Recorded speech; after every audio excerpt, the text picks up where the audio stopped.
It's my pleasure to introduce to you our January guest artist, McCracken. After growing up in New Hope, Pennsylvania, and graduating from Hiram College for Fine Art, Ann came to Rochester in 1984, where she worked as an apprentice at a Rochester sign company. Ann decided to open her own business and named it a Good Sign Company, which was the time when professional sign painting was actually using paint and brushes. No computers, no graphics, and she's my hero. Being a mom and managing a busy business with customers and long hours necessary to succeed, Ann felt the pressure of having very limited time or freedom to feel the joy of personal creativity. She found blending her love of drawing and painting to be had with using colored pencils, easily accessible, convenient to use anywhere, and without the tedious cleanup. She rediscovered that feeling that we all have, adding another medium to her many talents. She uses colored pencils continuously for a year, and after a year of working with the colored pencils, her star shined brightly again. In 2013, she felt she was good enough to put her work on public view in a show. Like so many of us, she was worried if people would like it. Ann has since juried many local and international shows, continued winning awards, including the prestigious Martha's Vineyard Drawing Contest and the Colored Pencil Society of America International. She says the best of all is still the feeling we get when you work on your own piece, happily losing track of time and the entire outside world. Now semi-retired, Ann says she has the coolest job in the world. Every spring and fall she restores by hand by painting the carousel horses at our beloved Seabreeze Carousel. Please welcome this very fine woman, mom, entrepreneur, and award-winning artist.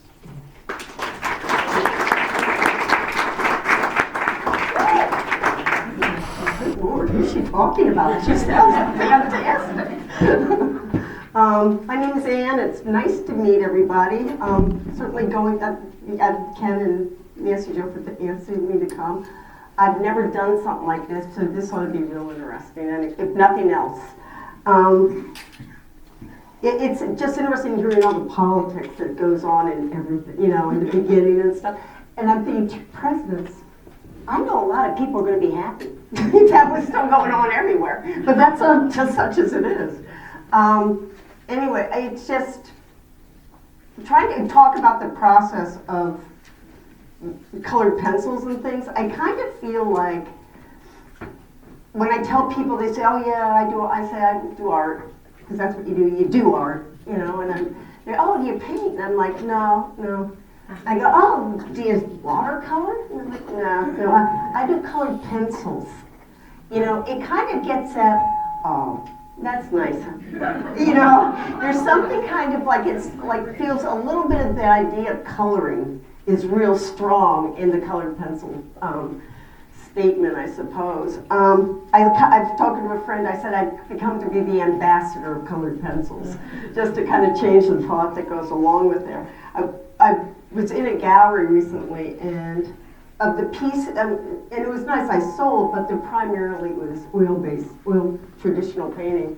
And I was talking to a friend, I said, I can't help it but feel that the colored pencil's kind of like the Three Stooges to the Marx Brothers of oil paint, and the Three Stooges are good, but they're not the Marx Brothers. They can't possibly be on that same level, but they are. If I can, and actually in many ways it's a little bit more difficult because you don't get to start over real easy.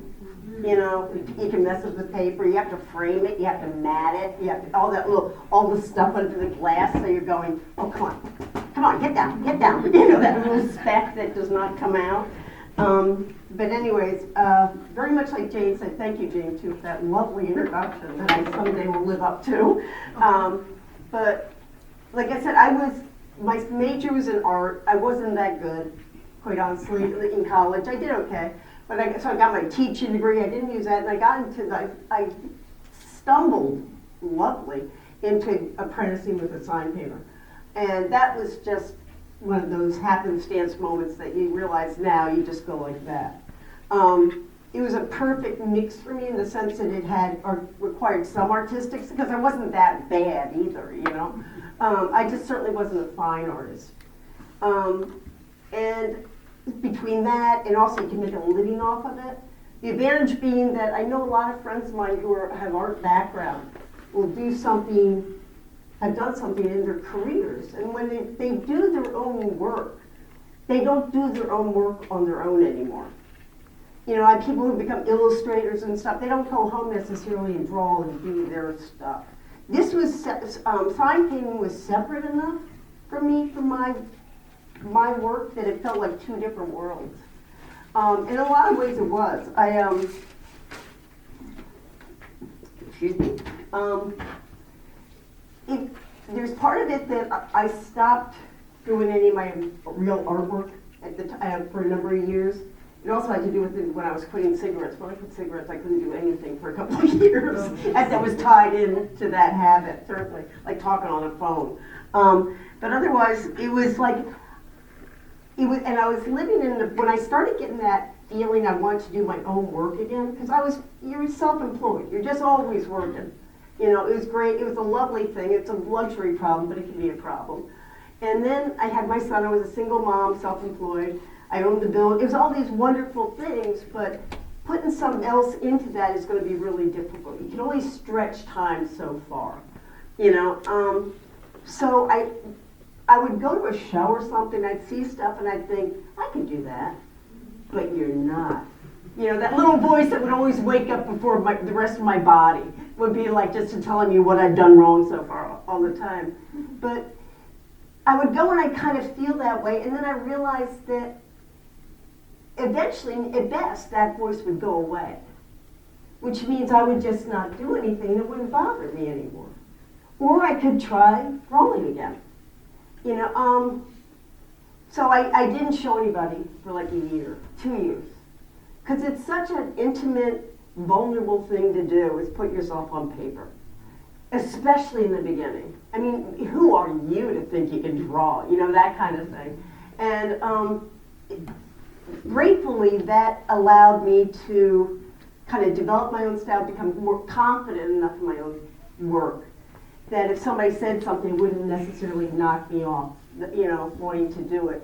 Because the part that I got when I started drawing again, and that's what I like, is the act of drawing. The part that I got within, I think probably like 11 minutes into doing it, I got to that place where you lose time. And it's for me where all of this stops, and all the voices stop or something.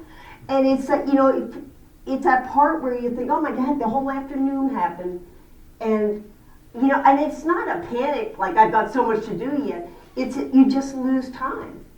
And for me in that experience, it's also, if I just kind of get out of the way, it's like flow. I know there's a lot of different terminologies for it. I think it's in a form of spiritual, for me anyways. But, you know, and everybody, I'm assuming in here, has had that feeling or something close to it, maybe not in much better words. And that's kind of what connects us all, I think. When I really, you know, that part of it. And that's like when Jane was talking, that's the part that, you know, it's lovely to be acknowledged, you know, and if you sell a piece and all the other, but that becomes fraught with its own stuff too, kind of, you know. It's that feeling that gets the hook in you. You know, my first show, I was blessed. I sold like 12 pieces, which was astounding to everybody, including me. And which was a lovely thing, but it's always that thing of like, it's lovely until you go to do another show. You know? I remember watching the Academy Awards one time, there's a guy came on, and I think he was Gopher, you know, or Best Boy, some esoteric category. And he won, he got up there and he's making a speech, and he goes, and I have a sinking feeling this is a high point of my life. You know? There definitely was an edge of that to it, you know.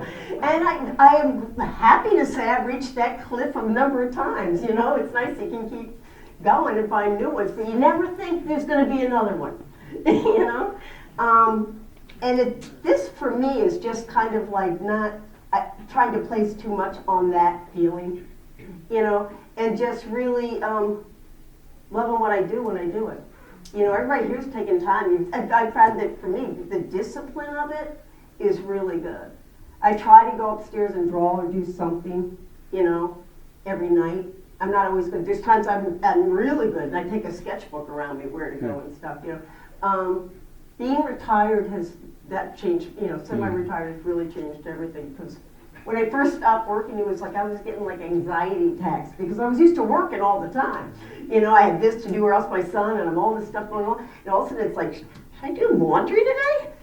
You know, I had to figure it out. You know, and part of my discipline is to go up and draw. Even if it's just, you know, just doing contour drawings, it's like doing scales, you know, in music or something. So, I was asked to talk, and I'm like, kind of like I said, the ambassadorship thing. Kind of want to elevate the idea of what you can do with colored pencils. So I did some pieces, and I'm just gonna. Jason, it's okay to pass stuff around like this. It's easier than for me to hold them up and everybody look from there. Here we go. Thank you. I'll pass those ones out. The back or something. So anyways, the basic, I feel like information part of colored pencil is that there's basically 3 kinds. Who here has tried colored pencil? All right. Who here liked colored pencil? Well, that's better than I thought it would be. You know, I started, it was like like I said, I always like drawing. I love line. You get that one line, and you think, oh my God, look at that. Because and then not to be egotistical, because it surprises me when something comes out you just nail it, you know, in the first go. And I think the more I practice and do scales and stuff, the more likely I am to be able to do that. That your hand and your brain don't separate, you know. But so there's 3 types of colored pencils. There's wax-based, there's oil-based, and there's water-soluble-based. I use a wax-based one specifically. I do prism colors, which I think most people, if you've done colored pencils, it's quite likely you've done those. They're high quality, but they're not the most expensive ones. I brought samples of different ones here. I'm gonna, there's 3 I'm going to pass on both sides so you can try each one of them. There's the Prism color here, and then there's a Derwent in ink tints. There's 2 of each, and then there's also a Faber-Castell Polychromes, which are the oil-based. You'll be able to tell on the slide if they can retain any of that. Let me give you some paper to. Which is the wax then? Prismacolors, and also the oil-based one is Faber-Castell ones. The other 2 are wax-based. And you can mix those in a drawing. It's not like regular oil paint. We don't. We're okay with mixing. You know, maybe oil paint gets all whatever. But so the other part that is important-ish, is the paper, what kind of paper to use. And there's a whole lot, of course, there's 1,001 ways to do it, and I'll blaze these, and somebody else will do it different, and that's absolutely fine. But there's Bristol board, which is real smooth. Vellum is really kind of cool, because you kind of glide all over it. There's tinted papers. You might have seen, these are Strathmore. They're really heavyweight paper, but it's not. They're grays and there's browns on them, and then there's also actually a line that they put out called colored pencil paper, which I'm not sure what the benefit is.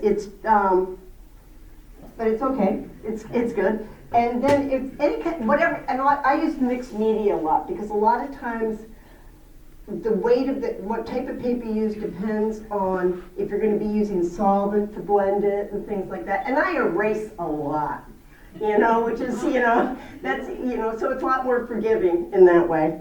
And the other part actually is how to erase. There's a number of erasers to use. There's electric eraser that actually does qualify, I think, as being necessary. There's ones that are called, here, Prismacolor puts out their own brand of eraser, of course, what a surprise. There's colored pencil erasers, which are just have a little bit grittier, but sometimes can damage the paper. But you're gonna need, for me, I need that, and along with those same things, when I'm drawing, I get one of these to get all the way. And you're gonna need a really good pencil sharpener. I love the old ones. They're great. And I actually have a drawing of one I did up there because I think they're great. I always think about when you're back and forth. The Boston ones, they last forever. I've gone through so many electric pencil sharpeners. You just and then it just stops. But it was like the Boston ones were just so beautiful. You would go up and take a look at lay of the land in 4th grade. You'd be kind of looking around the room. You'd never touch that thing on the side with the circles in it, though. That was like industrial revolution going on there. I don't know. But so kind of it's all those things. What else is there? Oh, this is something I learned a little while ago. Colored pencil that you can also use Scotch Magic tape. I kind of put it on something so it doesn't take some of the tape. You can use that to erase it. I know. You don't want to press it down like real hard, but even if you can just do a section, or else you can do it like if you do it lightly and do a pencil on it, you can kind of just that part will come out. So that kind of surprised me anyway. Needed erasers. A lot of times for me, I'll use these ones. I think they're called Tombro. And they're tiny little erasers because a lot of my work gets very detailed, so kind of needing to get into there and that. The reason I have this up here, and unfortunately when the drawing is like this big, I look at that and it looks like, oh my God, it kind of loses a lot of its crispness. But anyways, the reason I have that particular drawing up there first is because it utilizes a lot of different aspects of how to use colored pencils. The black part over there, which is indicate this was on Westfall in Brighton, and it was like looking through a barn, and it was on a summer day. It was called The Sound of Cicadas. I remember because it was one of those really hot days, and everything's just standstill and stuff. But the black is I use solvent, which you can use to also blend or merge the colors along with burnishing. The part behind is just simple drawing on colored paper, and then getting more into detail and what you can do with colored pencils. So it's just kind of utilizing all of those things all together. But I think the one thing I've had when people talk to me about colored pencil, which is actually something I can say, it's what they usually want to know, like see my drawings, how I get things to blend. They kind of look painter, more like paintings a little bit. And you don't see the pencil strokes and stuff. So there's a couple ways to do that. And this hopefully we'll be able to figure this out. Do you want to show that? Yeah, I can, well, actually, I don't know, we have to have a little demonstration, so. Oh, yeah, I don't have this hooked up right now Okay. to the laptop. So what do I need to do? Well, are you going to do more of your of those? I could swap it. I Yeah. can do some more of those. Can you stay up while you swap it? No. I Okay. can only do one or the other. All right. My error on the presentation part. But you know what? I'm gonna. Can you do that after the I slides? can do this and pass this around or something. I'll Right. figure it out. I've already met idea. I'm gonna pass around these pencils. I didn't know I was gonna do that. There's that. And is there anything for me? Oh, there's one here. And then here, whatever. That's a pencil. I'm going to give you some paper so you can. Those are the ones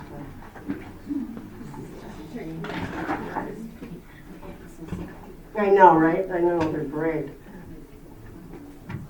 So, let me see where am I? This is pencil sharpeners.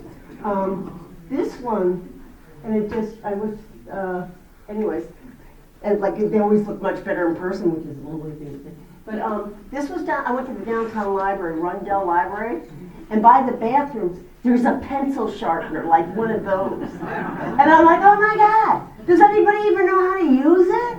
You know, apparently they did some modern improvements and stuff, and the guards asked them to keep that, because when they're filling out reports and stuff, they always needed a pencil sharpener and stuff. So I can imagine young kids wouldn't even know what to do with it. You know, it's just such an alien. But they, like I said, they last forever. So this is, and when I talked about a little bit the examples of the main thing when I talk to people about colored pencil stuff is how to blend this stuff.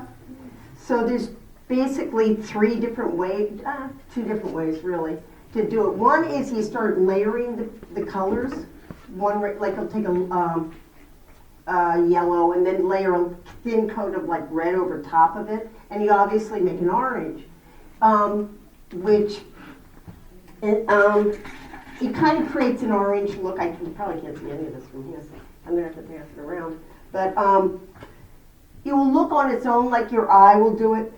You know, they'll combine it. So it's kind of like watercolor in that same sense. There's a little bit of you're not pressing real hard. You're just enough to kind of like glaze over it a little bit. And your eye will create the orange or whatever color you're mixing there.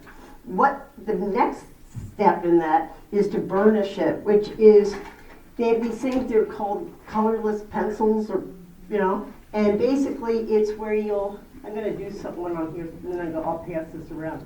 It blends it and makes it gets all any kind of texture, color around it. Whoops.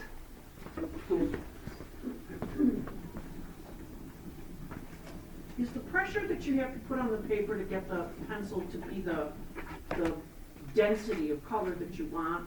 Well, if you want a really dark, like say this blue, right? That's solid blue. Then you do put a lot of pressure on it because you're just filling the whole thing out. And the wax, you're basically melting the wax all over the paper.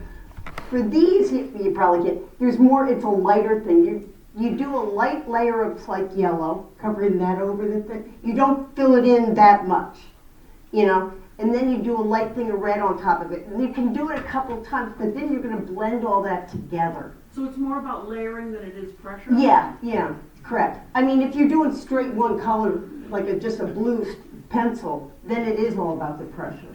And as the thicker the layers you do, it does become more about the pressure too.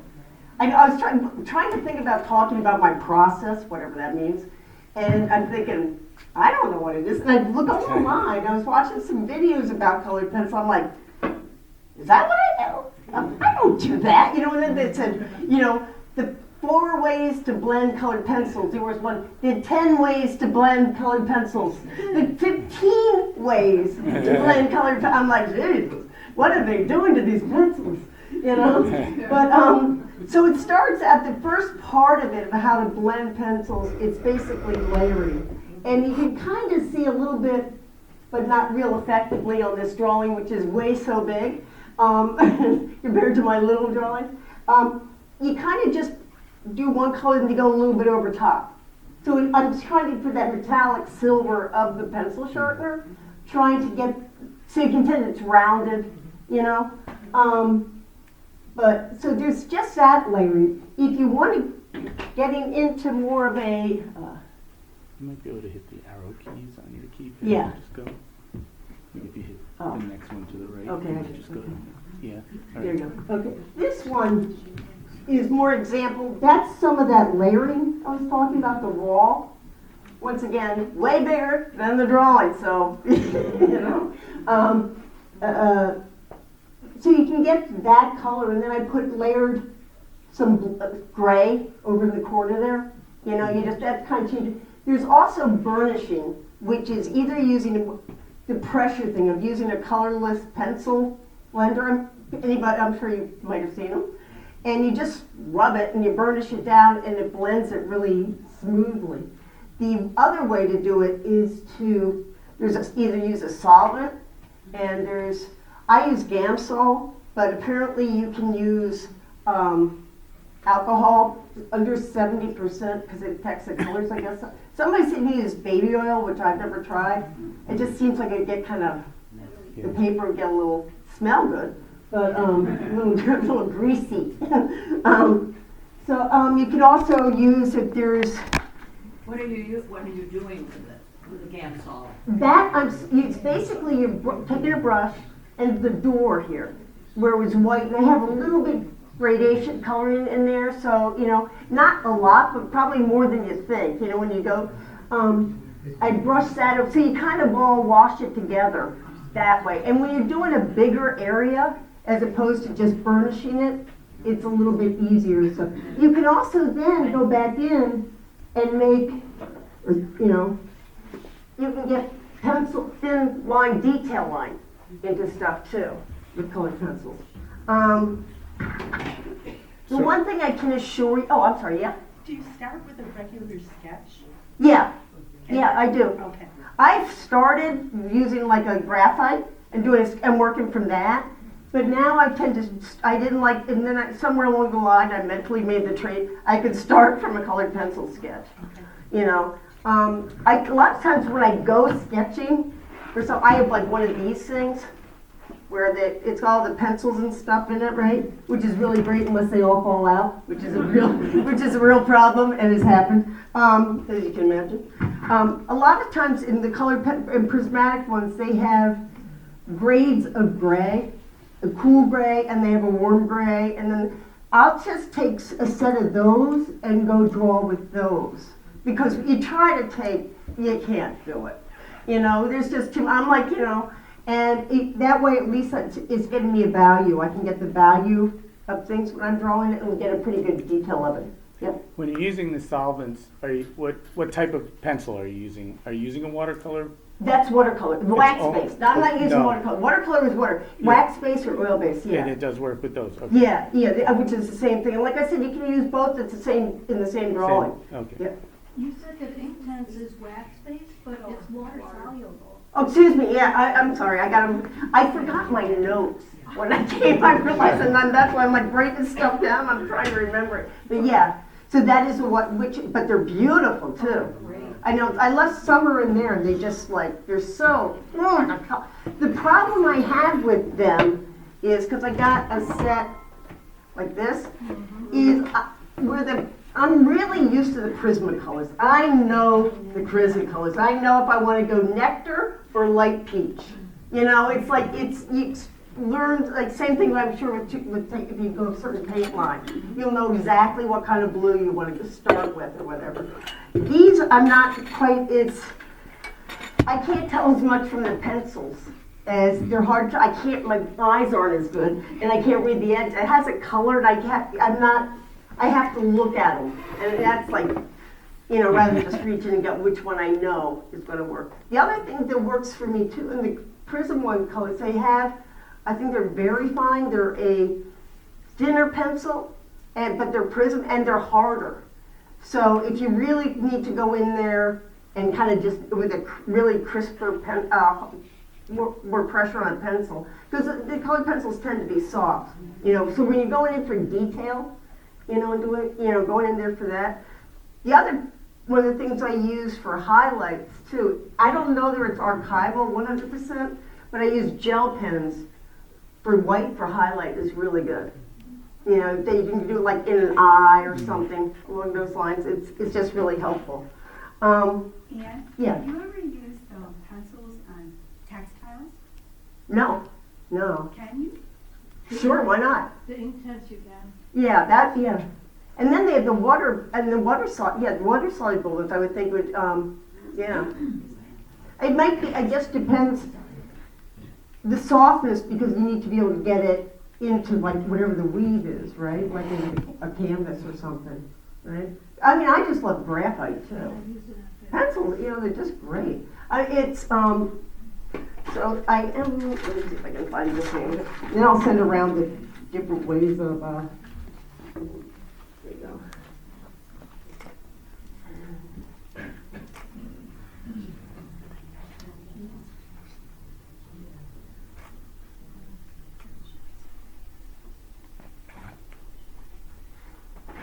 And what are you using there? Just water? No, that's Gamsol, That's and Gamsol. I'm sending around. How do you spell that word, GAMSOL. just like it sounds? Yeah, so basically, this is it. I was gonna do a layering on it, but I'm not gonna take the time. This is when it's burnished, where it's just rubbed with one of the colored pencils thing, this first line. You can also use a white pencil to do, if you want to, or a lighter color, and that creates more what is, I think of a value, the lingo, I don't want to start getting into the terminology. But then there is, down here is done with the solvent. And a blender pen or alcohol, there's a bunch of different ways you can go with that. So, here we go. Yeah. Yeah. What is this leadless pencil thing? Is it made out of metal? It's Prismacolor makes them, and it looks, they say it's a wax binding of a regular pencil, but there's no color in it. It feels a lot harder than that to me, but what do I know? Yeah, I know, you can't, and it feels like a little piece of plastic in there, So it actually has a center. Yeah, yep, here you go, throw it out there. Yeah, no, that's fine, that's the only way I can talk about it a whole lot, but it's not gonna do anybody any good. One of the other things that you can do with colored pencil is, see, I can't really, we'll see what happens with this. Do you use a blending stick? Or What do you mean? Q-tips or? You can do that when you mean like one of those color blenders that they have. Yeah, you can use that. And I've used Q-tips just for the Gamsol or whatever you're using too. Because a lot of times you just want to get into a little place, a little spot. I don't usually use a Gams or solvent on smaller places. I tend to burnish that where I use this hard thing, so you can smooth it out, So one of the other things you can do with colored pencil is you can I did a drawing, once again, take my word for it, of a leaf. And if I wanted to change that to colored pencil, the whole thing of doing the veins on the leaf, same thing a lot of times if you're doing pets, the whiskers and stuff, that's really, let me pass it with this, I guess. Right. Whiskers is how do you get that little white piece to stay there? And sometimes you can get the white to go over top of it, but it's kind of iffy. So if you take a piece of tissue paper, or tracing paper, and I take a ballpoint pen and you make the lines there, it inscribes it into the paper, and when you go over top, it doesn't color it, so the white stays exposed, you kind of see on that. But, and these, for this side over here, those are some of the colors I use. I use a lot of color. I just keep adding color to it. Very rarely do I do a pencil, I layer it a whole bunch. With the water soluble, are you using water or no? No, I'm not, no. You don't? No, I don't. You're using everything dry? I'm not actually, no, I'm not. No, I'm not. Those You're ones using are, everything dry, as I'm understanding. yeah, I am, unless I'm doing something, a bigger area, then I use the solvent. Because if I want to do I got one. The whistle theirs. Yeah. Oh, those ones. To do, oops. Oh, the sky. So this is doing that blue. You can do it, and there's a little bit more in that, but you end up kind of seeing pencil strokes, and there's a couple different shades in there. You take a little warmer, a little cooler, whatever you keep doing to it, and then I use the solvent for that, because you want to try to have, if you want to have more of a uniform kind of larger area, so something like that. The one thing, like I said, I do use a lot of color. No matter, it might not look like much, but I'll start these like light taupe, these little nuance, because I know with these pencils takes a little bit, it brings a little bit of purple into it or something. And I don't know if it makes a difference, but I love doing that part, because especially when you're working on something you like and you don't want to stop, and then you go, and that's too much, it's like, there is always that line you cross. I try to remember to wait at night if I'm getting to a point and I know I'm starting to push it, I could walk away. But I'm having so, you don't want to, it's like, it's like now I have to find a new book to read or something, So it's like and then I wait till try to put stuff, I pry it out of my fingers and walk away, and I wait for the art fairies to come at night. I have found very much when I go look at something in the morning, I'll go, huh. That's not at all how I was remembering it or seeing it at the time. And sometimes it's like, oh, so you don't know. But they're usually a benevolent little group of people. So I do that. One of the things I did here, I shaded over so you can see where you can keep a white line in there for a lot of times for hair and that kind of stuff. You kind of keep a thin line on it. The amount of pencils, the one thing I will be able to attest to is when you do colored pencil, at least my experience, I end up with a wad of pencils in my hand. I mean, because I keep doing them, and I can pretty much guarantee you're going to spend a lot of time on the floor looking for your pencils. Because they always roll, if you have a cat, they're all going to be on the floor. And it'll be down there, and it's like, where'd it go? And it's like broke when it fell. And so one of the things that I do is I have a cigar box. See, there goes one right there. I can tell the sound of it. I have a cigar box, and the ones that I'm using, I use that, and I keep what I'm using for that drawing in here anyways. They're all right here. They're not all over the table. I'm a bit of an all over the table kind of person anyways, it's not nice orderly little things, but that's it. The stuff that I keep in here that for my, I guess little to-go thing is basically, I have a bunch of different erasers, I never thought I'd be the type of person who has an electric eraser. I thought that's the most lazy, but that and also I have an electric pencil sharpener. But it is so much easier if you're doing this. You do this a lot otherwise, although I have to keep pencil sharpeners in there. I keep some of the Scotch tape stuff in there so that you can, like I said, you can press it down and you can remove the other. It's really just such an interesting media because you can be so precise and really detailed with it in a way that I'm sure you probably can do with oil, but in a way that's its own way, that you get a really crisp line in that way. But you also can do larger stuff. I work small, but a lot of friends, they work bigger, and they do more, they do florals and stuff, and they really expand it out into using the material in a different way. I like doing, using colored backgrounds. Let me see, what is this? That was a blending one too, where I did a lot of that was just with, I did it by burnishing the top, and I used a little bit of liquid for the water there. This one was done by, I erased it. Yeah, I had done it, and I had used the electric eraser, which is one of those white kind of plasticky erasers, and it kind of made the pencil, the kind of so I kind of stayed with that, and and it came out looking like a lot more like shadows look to me on the snow sometimes.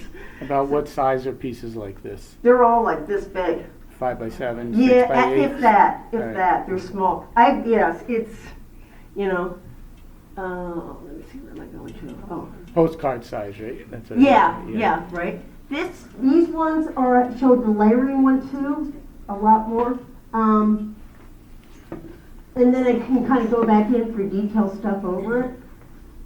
But just that it's a part of the amount of colors that I used in the sky there, going into that kind of pinkish color. It was an astounding amount of pencil. I mean, you just use a whole. I end up putting magenta into everything. I had no idea I was such a magenta kind of gal, but apparently magentas and everything. I do that, and I'm like, yeah, that's better, and there's no right or wrong color, because it can be daunting when you can do. There's so, especially if you get a full set of colored pencils.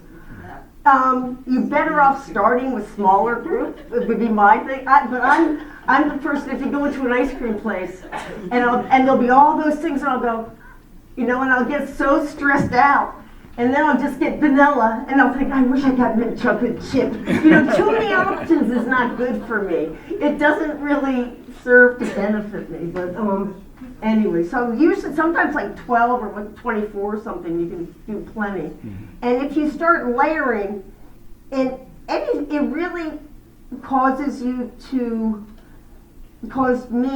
to become more aware of my color and that kind of stuff that I thought, what's that got to do with anything really? Yeah. When you're putting down many colors, Yeah. are you burnishing after you put down all the colors, or do you burnish? You can do anything you want.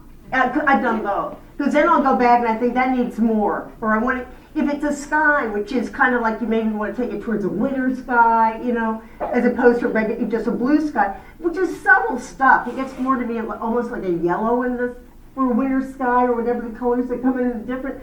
I'll go back and add that then, you know, as I go along. You can adapt it as you go along.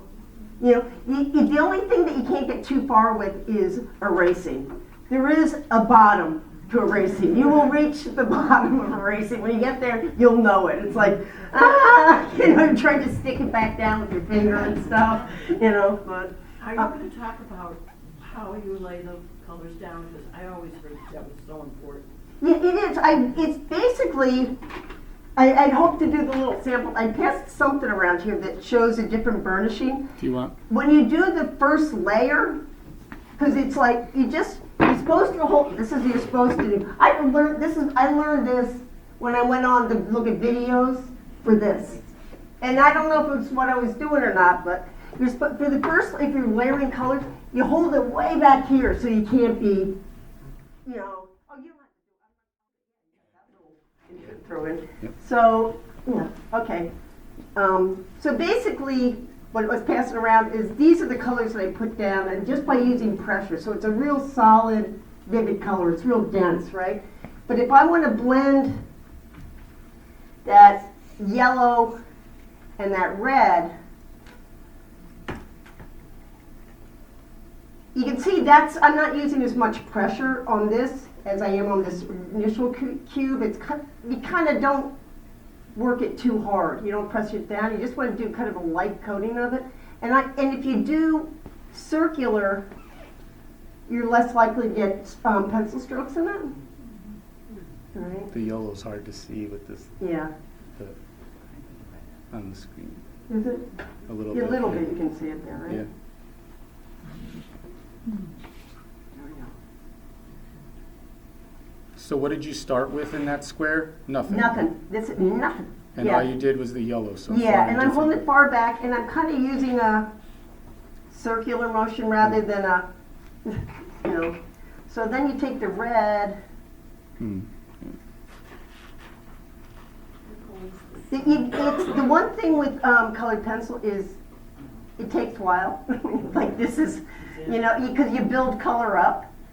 So, but I don't mind that. I guess you know it's. I found it to be akin to watercolor in that Yeah, way. very much so. You start with the lighters and you Yeah. layer and layer. Only I think you get a little bit. It's more forgiving than watercolor. Yes. You know, definitely. because you can go, I want a little blue in that. You can take a little blue. Right. You know, as long as you don't get too dark right from the beginning. Mm-hmm. You know, you're better off going light to dark. And Prism colors, if anyone doesn't know or whatever, they have, I mean, there's like in the grays, there's whole sets of grays of cool gray, warm grays that you kind of add into stuff. I mean, I was trying to think how best to explain that. It feels daunting, but if you know a little bit of art and color, it will make sense to you, I think. And once you understand this whole thing, this is about as much as it is to understand. It's like, oh, she's coloring something over top something else. You know, yeah, you know how you know. So it is coloring. You know, I'm going outside, you know, a little bit, and there's nothing wrong with coloring. I went down with my sister's grandkids, and I was coloring with them, and I forgot how fun it is, you know. And you're talking to the other person, you know. I think it's probably like watching sports or something, because it's not eye contact. It's just talking random stuff, and it's just like such a lovely experience to share with people. If I do the blue, I do the red here. So you can kind of have that work as a, oh, you can't, can you? It's, well, If you hold it, it might work if we hold it right up yeah, here. it's a little bit better that way, isn't it? I see Yeah. how you're holding Yeah. the pencil Yeah. in the back end of the, That's so you don't press down hard. Yeah. and it doesn't wear your You can, hands out and yeah. give you carpal tunnel. Yeah, well, that could be. Well, my hands are past so pretty much any kind of help at this point, but yeah, it's, yeah. You're supposed to also turn the pencil so it goes, and I'm like, I can't do all that.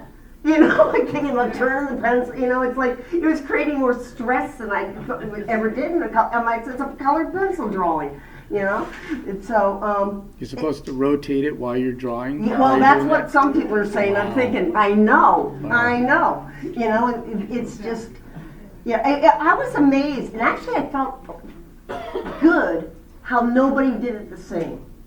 Mhm. You know, because there is always that part I kept thinking, I'm gonna find out I'm doing it wrong. You know, and I'm not, I'm just doing the way I do it, you know, and if you do it some other way and it works for you, God bless you, I think that's great, you know, hopefully just get, the end product is gonna be the same, that you kind of lose yourself in a lovely moment, you know, for me, when I'm doing that part of, I'm not getting in the way of myself, it like I said, it's like flow. I don't question my next move. You just seem to kind of go with that. And my experience is the more I do that, the more I trust that, and more I can access this. I have done, like when I do commissions, it will, you know, you're kind of going like this. You're kind of shifting what direction you're going with, you know, because you maybe have to put something in it you don't want to, or the colors or whatever that part is. And it might turn out fine, you hope so. But it's not the same experience as just going like that. I was talking with a friend the other day, and he was saying, and you know, I mean, there's so many ways you can offend people anymore. Remember, paper or plastic was the only divisionary thing. It was such an innocent time. You know, what did we know? I could talk to the plastic people. You know, but he was saying, and this uses the word God, so anybody gets upset. But he was saying, if you want to know where you're supposed to be in life, and what you're supposed to be doing, God's will, or whatever phrase is comfortable to you, whatever. He goes, if you look at your talents, it's like a thumbprint of God. And what I love about that is it's not me. It's something coming through me. So it's not about, and I know like, certainly in college, it was all ego. You know, and not to say my ego doesn't get in there like Macy Day Parade material, but you know, it's not the same thing. Those times that I don't do this and change it and say this is what this should be, you know, or times I just go with that, it turns out perfect. You know, I mean, it's so much more of a satisfactory experience.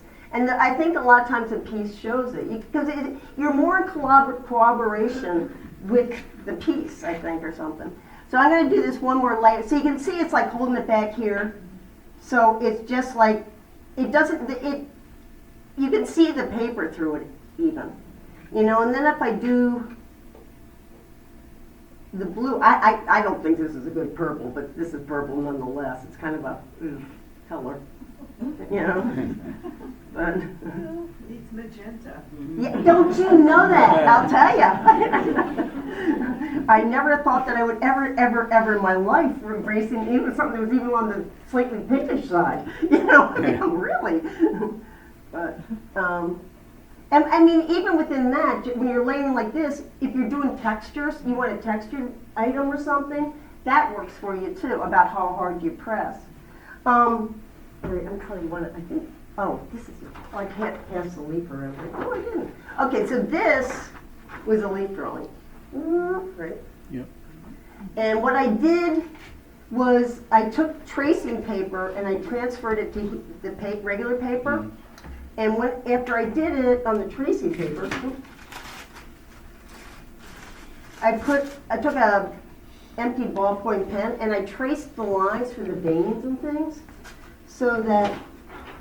Wait, an empty ballpoint pen? So you just Yeah. wanted the point? No, you can use a pencil or something No, else, I but know, that way I can but keep that it. way, but you were just getting the pressure. Yeah. Yeah. So now, when I color. Oh, yeah. Yeah. You have to go much harder in here and stuff. How many grains I use a lot. I think it's more that than the grays. I kind of go where I'm thinking warm or cool, because I'll sometimes use like. Did you ask green or gray? Oh, green. The greens are hard. Green is really hard as a color for. I'll show you one that I've got of grass and stuff. I'm not real happy with one of the greens, but the grays, and like I said, when I add them, I've been lately doing more like, and I can't remember the name, like blue. If it's orange, I'll add purple to it. What are they? Yeah, complementary color to neutral, make it more neutral and stuff a little bit, because it just makes it a little bit more interesting than just adding black or gray. But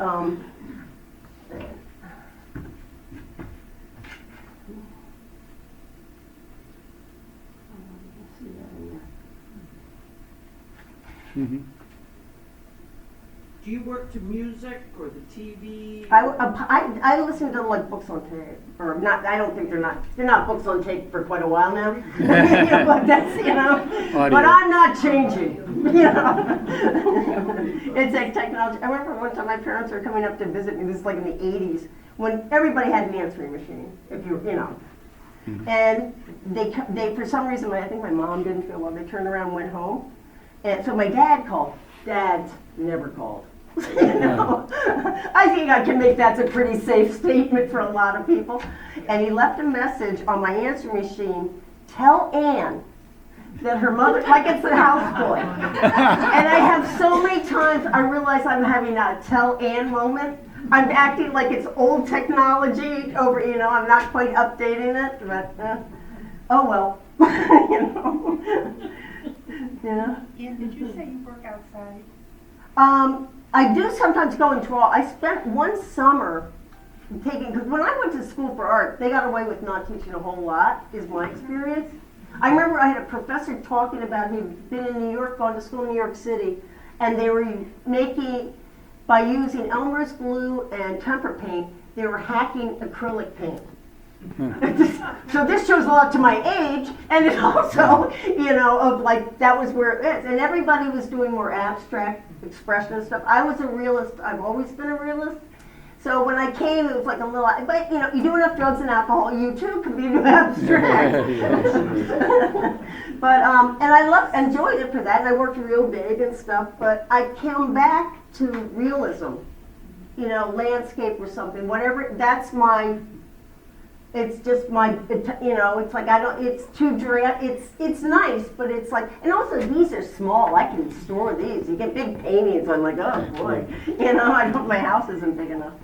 But you can do things like, which I think kind of, you'll see it better when I pass it around. But, yeah, so I spent a summer, finishing that statement, I didn't feel like real confident how I drew trees, so I rode my bike around to different spots and I drew a tree. And it was educating myself on the HBF, who knew there was an F, pencils. How to really use those. And it was fun. But I know a lot of people my age, and it was like you're supposed to paint what you feel, and I didn't learn anything about underpainting. I didn't, a lot of the stuff that's traditional painting, but that was just my experience. So, anyways, I'm gonna pass this around so you can see what this. Oops. There you go. There you go. Make everybody up here work. There we go. Anybody have any other questions at this point? I'm clear as mud, I'm sure. Now we have to make the transfer. Do you want to go back to your? Yeah, please. Yeah, thank you.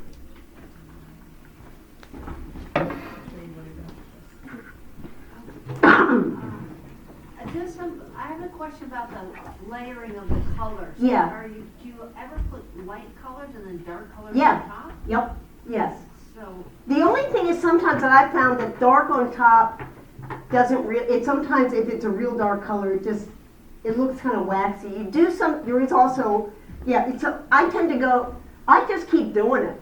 okay. You know, there might be some rule with a little rhyme that goes with it even about what not to do, but I've done it a lot of ways. I'll just take it the direction I want it to go. You know, because the worst, you know, you can't get too, you can get maybe a little for color, but you can bring it back, you know. So, So Ann, what drew you to that, image right there? I mean, was there? oh, I have a door, that's a door in my studio, and I love that doorknob. It's on those glass doorknobs. And so I was doing that, and I did a show 2 years ago. It was called Vanishing Species. And basically, it was,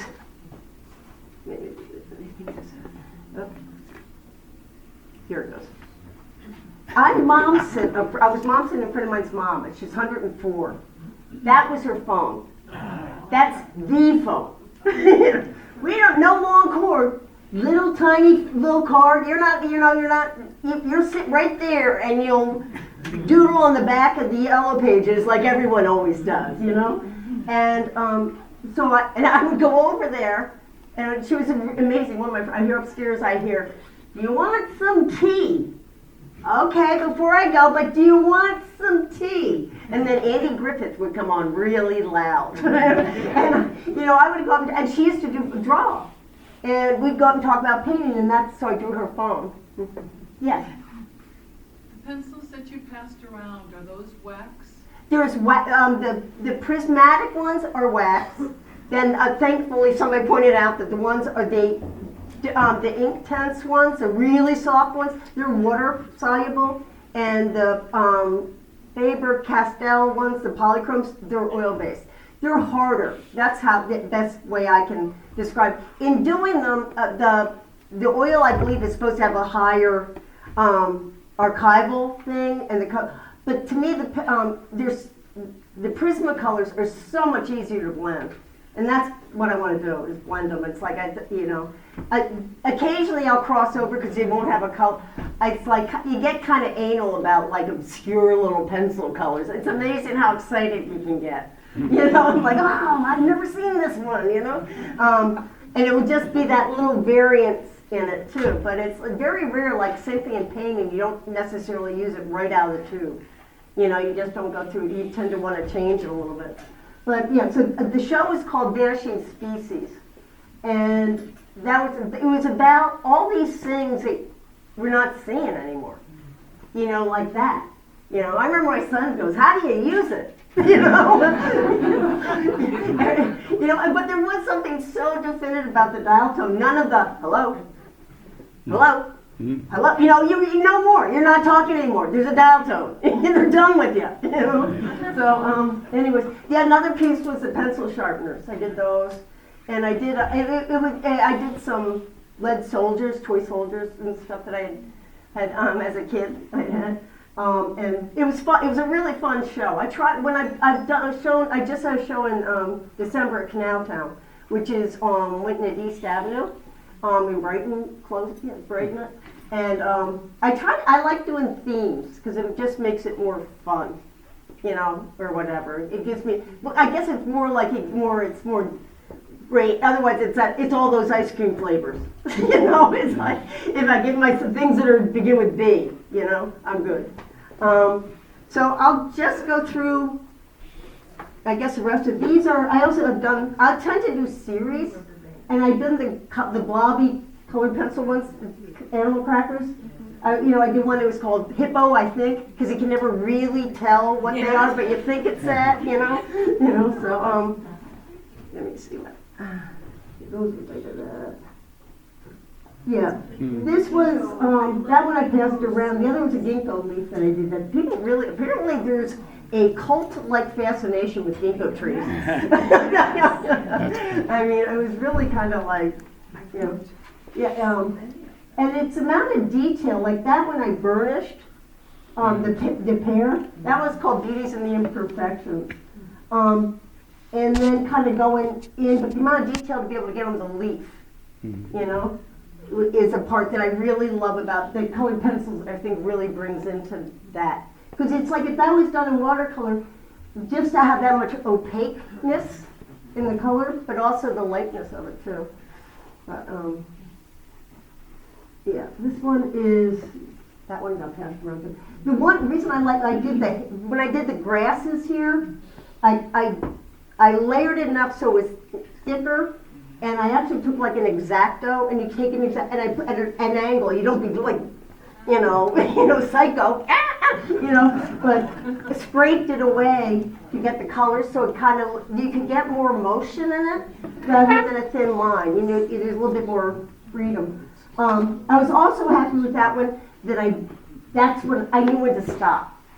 This is one that it was like, I want to do more, and allowing the paper to work for you, which I think, in watercolor you oftentimes do. These are, the same thing as, in these ones, the kind of, I like pencil when you can actually see pencil and like kind of scribbly line like that, that it kind of, it's showing the medium for what it is. It's busting itself on it. It's not a painting. It's a drawing. Thank you very much. And then this one is kind of hard to see. I worked for that cloth is. It's really because it's so subtle. There's really really subtle grays in there, which I know it was tough. But it's and they're also using like just doing drawing in the background. Rather than wanting to do a whole thing, just and going, and it was so much fun. It's like, hours. You do just, but. It's therapeutic. Oh, it is. I think it's all therapeutic. Yeah. Let me see.